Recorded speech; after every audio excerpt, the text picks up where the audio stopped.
Hey guys, so I'm working on this logo someone sent me.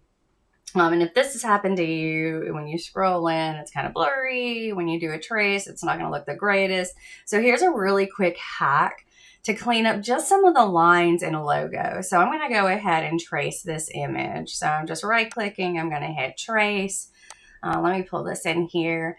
It's set, my default is set to 128. There are a lot of really small pieces in here that I'm gonna want to pick up. So I'm going to move my threshold up to about 225.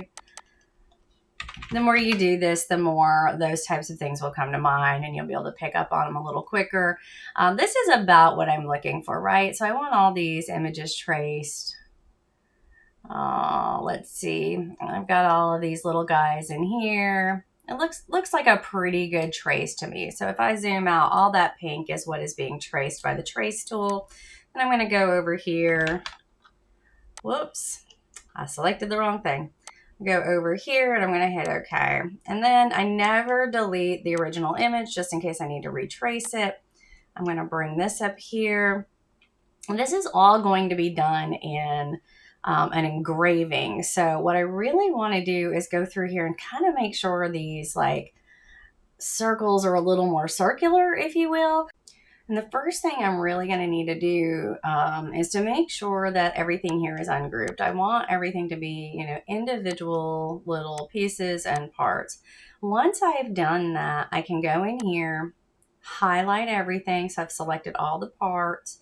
And I'm going to kind of scroll in.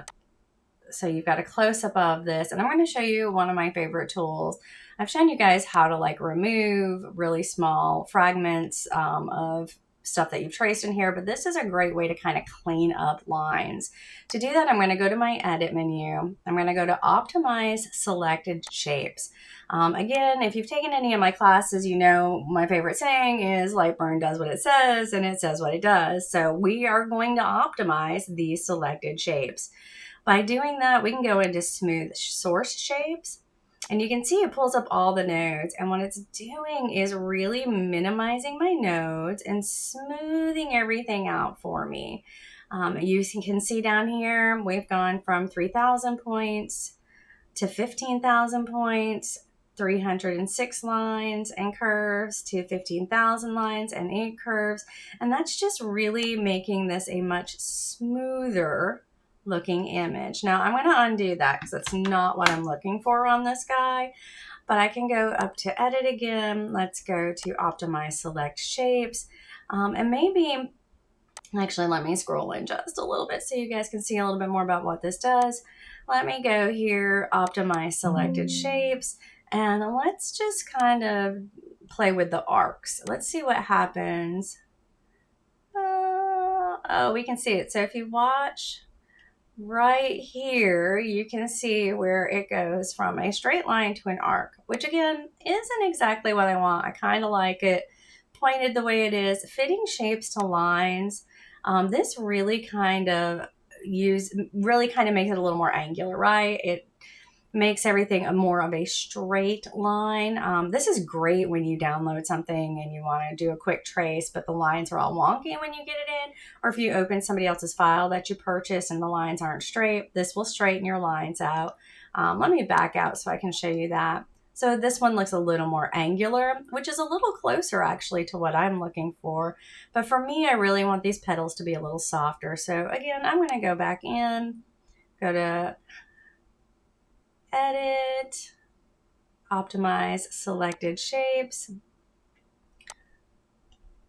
and kind of get some more of the arcs in there. And I'm going to smooth my surfaces just a little bit so it's just a little more flowy. And then I'm going to hit OK. And that's kind of what I am looking for this image. Now for me, because I'm going to be engraving this on something large, I'm probably going to take a lot of these little fragments out. If you don't remember how to do this, if you go into your pieces and you select something, let's select this guy right here and go to edit. I know it's on here. Select. There we go. Shape smaller than selected. Again, does what it says what it does. So we're going to select all the shapes, smaller than the one I selected. I'm going to just move them off my screen. I'm going to go ahead and delete them, and that's going to kind of clean up, and I'm going to remove these two.